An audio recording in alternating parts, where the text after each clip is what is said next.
नमस्कार दोस्तों, चलिए आज रक्षाबंधन की पौराणिक कथा और इस पर्व से जुड़े कुछ रोचक तथ्यों के बारे में जानते हैं। रक्षाबंधन के त्योहार को भाई बहन के प्रेम का प्रतीक माना जाता है।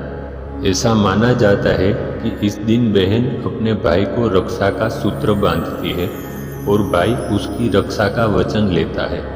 राखी के पर्व के लिए कुछ पौराणिक कथाएं भी प्रचलित है, जिनमें इस बात का जिक्र है कि कैसे माता लक्ष्मी ने राजा बलि को रक्षा सूत्र बांधकर भगवान विष्णु को उनसे मांगा था।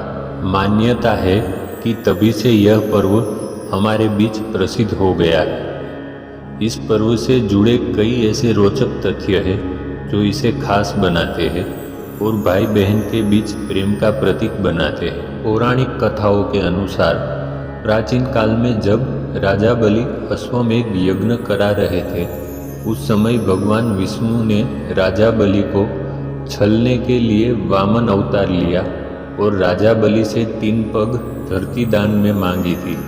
उस समय राजा बलि ने सोचा कि यह ब्राह्मण 3 पग में भला कितनी जमीन नापेगा, और उन्होंने यह प्रस्ताव स्वीकार कर लिया। देखते ही देखते वामन रूप धारण किए हुए विष्णु जी का आकार बढ़ने लगा और उन्होंने 2 पग में ही सब नाप लिया।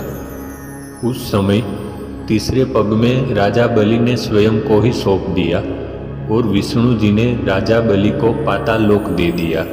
उस समय बलि ने भगवान विष्णु से एक वचन मांगा कि वो जब भी देखे तो सिर्फ विष्णु जी को ही देखे, और विष्णु जी ने तथास्तु कहकर वचन को पूर्ण कर दिया। अपने वचन के अनुसार भगवान ने तथास्तु कह दिया और पाताल लोक में रहने लगे। इसी बात पर माता लक्ष्मी जी को अपने स्वामी विष्णु जी की चिंता होने लगी। उसी समय लक्ष्मी जी को देवर्षि ने एक सुझाव दिया, जिसमें उन्होंने कहा कि वो बलि को अपना भाई बना ले और अपने स्वामी को वापस ले आए।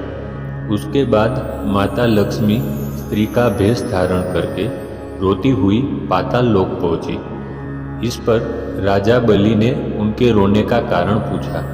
उनके पूछने पर लक्ष्मी जी ने कहा कि मेरा कोई भाई नहीं है, इसीलिए मैं अत्यंत दुखी हूँ। तब बलि ने कहा कि तुम मेरी धर्म बहन बन जाओ। इसके बाद लक्ष्मी जी ने राजा बलि को राखी बांधकर अपने स्वामी भगवान विष्णु को वापस मांग लिया। ऐसी मान्यता है कि उसी समय से रक्षाबंधन का त्योहार चलन में आया है। दोस्तों, अगर आपको ये कथा अच्छी लगी हो तो मेरी चैनल को लाइक, शेयर और सब्सक्राइब करना ना भूलिए। धन्यवाद।